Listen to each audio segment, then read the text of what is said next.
사랑하는 시민 여러분, 이런 날이 기어코 오고야 말았습니다. 기다렸습니다. 사랑합니다.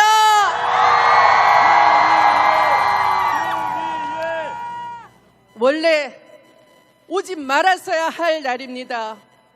8년 전 박근혜 탄핵 촛불 광장에 모여주신 여러분들이 저희들에게 힘을 주시면서 이게 나라냐 외치면서 나라를 똑바로 세울 개혁을 해야 될 사명을 부여해 주셨지만 우리는 제대로 해내지 못했습니다. 그래서 다시 여러분이 이 추운 겨울에 생업을 접어두고 할 일을 뒤로 미룬 채 이 광장에 다시 나라를 구하고자 모여주셨습니다. 너무나 송구하고 감사합니다.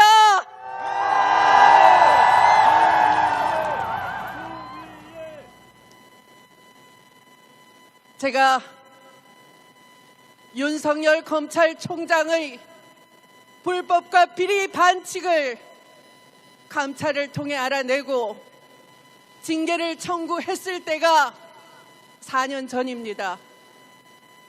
법원은 윤석열이 직무 배제가 부당하다고 소송을 내자 깊이 살펴보지도 않은 채 윤석열에게 속아 넘어가서 일주일 만에 그를 직무에 복귀시켜 주었습니다. 그때 그는 거들먹거리면서 이렇게 말했습니다. 헌법을 수호하고 법치 질서를 지키겠다, 이렇게 말했습니다. 그때 모든 언론은 그를 추앙하고 국민들은 그의 위장술에 꼬박 속아 넘어갔습니다. 그리고 그 다음 해 3월 4일 정치를 하려고 임기 중 검찰총장직에 물러나면서도 그는 헌법 질서를 사수하고 무너진 법치를 세우겠다고 또 한 번 국민을 속였습니다. 그리고 어제 그는 국민을 향해서 이렇게 말했습니다. 자기 자신이 광란의 칼춤을 멈추게 하겠다고 끝까지 싸우겠노라고 이렇게 국민을 향해 선전포고를 했는데 이제 그에게 그의 위장술에 속아 넘어갈 국민이 대한민국에 한 사람이라도 있겠습니까? 이제 아무도 속지 않습니다. 여러분, 부정선거는 누가 했습니까? 명태균을 시켜서 여론조사를 한다고 했지만 여론조작을 해서 1등 후보로 나타나서 대선을 사기친 사람은 누구입니까? 그 증거를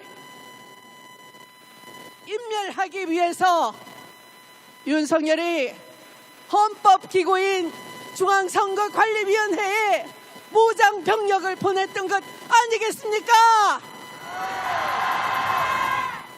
부정선거로 뒤집어 씌워서 지난 총선 참패한 것을 마치 부정선거로 참패한 것처럼 국회를 해산하고 영구 집권을 기도한 것 아니겠습니까? 중앙선거관리위원회를 침탈한 것이 여러분 통치행위에 해당되겠습니까?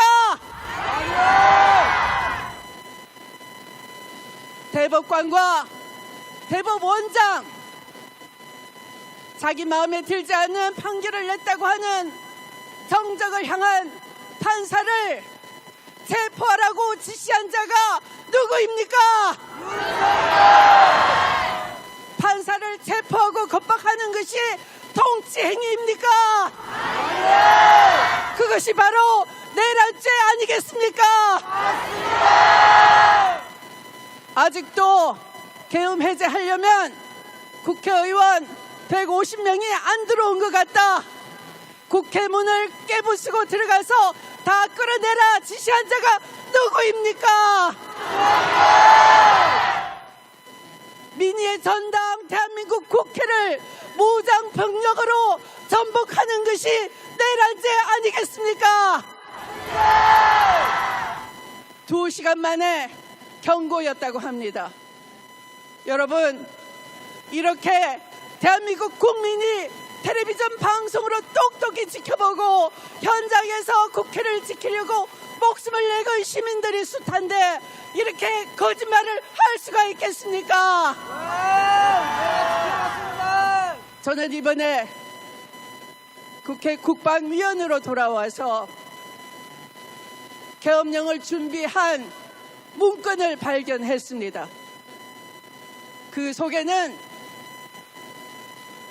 40년 전 전두환이 5.18 광주 학살을 저지르기 직전 날 5월 17일 계엄령을 선포했을 때 계엄령 10호 그 문건과 똑같은 것을 발견하고 깜짝 놀랐습니다. 이번에 12.3 비상계엄으로 그대로 국회가 계엄을 해제를 하지 못하고 윤석열 일당에게 이 대한민국이 접수가 됐다면 여러분 어떻게 됐겠습니까? 여러분이 쓰는 SNS에 올린 글 때문에 여러분은 지도새도 모르게 영장도 없이 끌려가서 군사법원에서 처형을 당할 것입니다.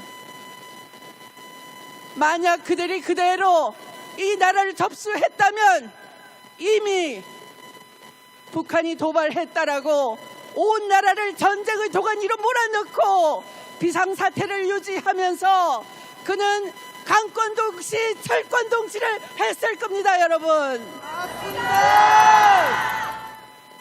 이 끔찍한 사태를 막아내 주신 위대한 시민 여러분, 정말 고맙습니다. 저는 그날 유엔사 후방기지가 일본에 있어서 동경으로부터 2시간 떨어진 곳에 머물고 있었습니다.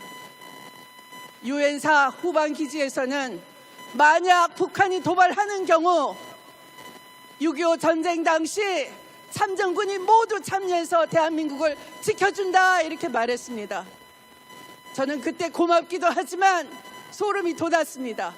아, 저것을 믿고 윤석열이 우크라이나에 병력을 보내서 북한을 도발하고 외환을 얼마든지 유치할 수 있겠구나 이런 생각을 하는 순간이었습니다.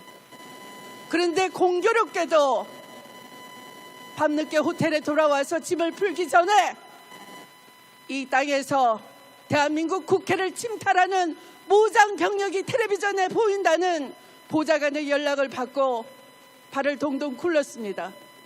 순간순간 지켜보면서 민주시민 여러분이 국회의원들이 담장을 넘을 수 있도록 도와주시고 드디어 1시 1분 국회가 계엄 해제하는 것을 보고 저는 긴장을 잠시나마 풀 수 있었습니다. 이렇게 순간순간 위기에 처할 때마다 도와주신 위대하신 민주시민 여러분, 우리 내일 반드시 탄핵을 가결시키고 이제는 다시 실수 없도록 반드시 이 나라를 개혁해냅시다. 그때까지 함께 합시다. 감사합니다.